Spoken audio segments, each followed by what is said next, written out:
네, 안녕하십니까. 한국건설기술연구원의 여인환입니다. 저는 그 공동주택 화재 위험을 줄이기 위한 정책 현안 및 보완 방안에 대해서 간단하게 말씀을 드리도록 하겠습니다. 발표 순서는 다음에 보시는 바와 같습니다. 우선 그 아파트 하면은 우리 피난 대피 시설을 생각할 수 있는데요. 예전에는 세대 간의 이 그 경계벽을 파괴되기 쉬운 자재로 만들어서 이방향 피난이 가능한 시스템으로 되어 있었는데, 우리가 예전에는 주로 이제 판상형 아파트라고 한다면 요즘에는 탑상형 아파트가 많이 선호되고 있고 더더욱더 고층화되고 있는 그런 현상입니다.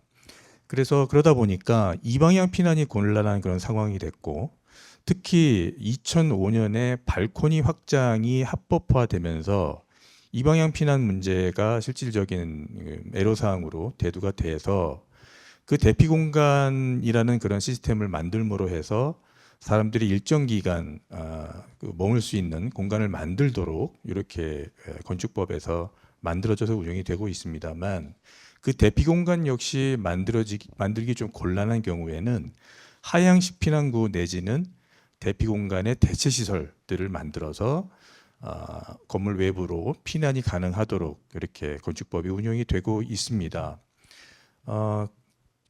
요거와 관련해서 그 오른쪽에 있는 그림을 보시면 현재 하향식 피난구나 이런 대피함 또는 피난 승강기 또는 탈출용 대피시설 이런 것들 여러분들이 살고 계시는 아파트에 설치되어 있거나 이러한 비슷한 유형의 어떤 이런 설비들이 있는 것을 보실 수가 있는데요. 이런 것들이 그냥 있는 게 아니고 화재 시에 실제로 피난을 할 수 있는 유용한 수단으로 쓰여질 수 있다라는 점에 있어서 평소에 좀 눈여겨보실 필요가 있다라고 생각이 듭니다.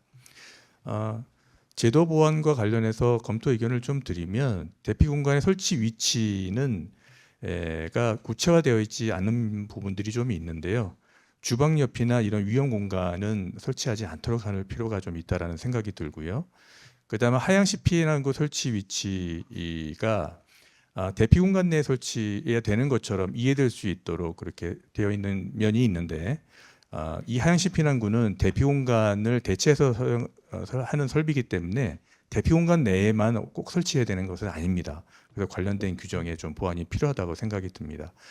가장 중요한 것은 이 대피 시설의 성능 기준에 관한 것입니다. 그게 지금 아직 구체화되어 있지 않기 때문에 이 대피 시설을 통해서 대피하는 방안이 적절한 안정성을 담보할 수 있는가에 대해서는 좀 생각해 봐야 될 여지가 있기 때문에 그거 관련된 연구가 진행되고 있다는 점, 그리고 그 연구 결과를 토대로 해서 보완될 필요가 있다는 점을 말씀드립니다. 지하주차장 구획에 대해서는 이미 앞에 발제하신 분들께서도 말씀하셨지만, 제가 지금 문제 요인이라고 보는 부분들은 지하주차장의 방화 또는 방연 구획 설치가 의무화되어 있지 않다라는 점, 그다음 제한 설비가 부재되어 있다라는 점, 그다음에 천장 케이블이라든지 배관 보호제 화재 기준 적용성이 미비하다라는 점들을 봤을 때, 최근에 국토부에서 나온 정부에서 나온 그 지하주차장 대책을 보면 소화용 배관을 난연제로 이상 보온재를 설치하도록 되어 있는데, 제 생각에는 이거를 전기차 충전기 주위에는 모든 배관을 대상으로 해서 보온재는 준부령급 이상으로 할 필요가 있지 않을까 하는 생각이 듭니다. 현재 국토교통부에서 지하주차장 적정 방화구의 설정과 보온재의 화재 확산 방지 관련된 R&D가 진행이 되고 있고, 이런 대응들이 조만간 나와 줄 수 있을 것으로 이렇게 생각하고 있습니다. 다음은 화재 피해 구조물의 구조 진단과 보수 보강에 관한 것입니다. 이거는 꼭 공동주택에 국한해서만 생각할 것은 아닌데, 앞서 말씀드린 것처럼 최근에 이 전기차 화재라든지 이런 그 화재 위험성이 높은 그런 화재들이 많이 발생되고 있는데요. 이 화재가 그래서 구조물들이 화재로 인해서 피해를 봤을 때 이 구조물이 구조적으로 안전성을 담보할 수 있는가에 대해서 정확하게 진단을 하고 그 진단 결과를 토대로 해서 보수 보강을 하는 방법론들을 만들 필요가 있다는 겁니다. 현재 시설안전법에서는 건물의 그 안전 진단과 보수 보강에 대한 절차와 방법들을 마련하고 있는데 화재 피해를 입은 건물에 대한 구체적인 어떤 그런 안전성을 정확하게 공학적 기반으로 해서 판단하는 방법과 그에 근거한 보수 보강 방법들이 조금 미비한 면들이 있어서 그런 면들이 보완을 좀 해야 될 필요가 있다고 생각을 하고 있고요. 지금 현재 시설안전법상의 정기안전점과 정밀안전점검 이런 것들이 진행되고 있는데 화재라는 어떤 그런 이벤트가 발생을 했을 때 긴급안전점검이라는 방식을 통해서 정확하게 이 화재 구조물의 피해 정도를 판단을 하고 계속 사용해도 되는 것인지 아니면 다른 조치를 해야 되는 것인지에 대한 판단을 정확하게 해서 정확한 보수 보강 방법들을 설정할 필요가 있습니다. 여러분들이 많이 들어보셨던 영국의 그ren펠 화재, 그ren펠 타워 화재를 알고 계실 텐데요.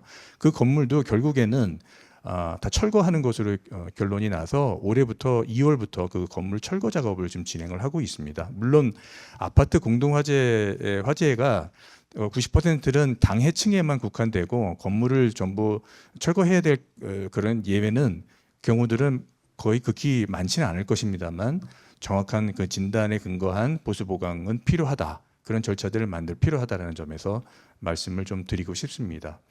그리고 필로티 공동주택에 대해서 앞서 많이 말씀을 해주셨는데 최근에 국토부에서 나온 대책들이 있는데요. 화재 취약성 신속 보완 방안과 입주민 자율적 보강 유도, 중장기적인 제도 마련 이렇게 해서 나와 있는데요. 이거 관련해서 건축물 관리법이라든지 공동주택관리법과 관련된 규정들이 개정이 좀 필요한 상황이라고 말씀드리겠습니다. 끝으로 그 건물 정보에 대한 숙지와 훈련에 대한 말씀을 드리고 싶은데요.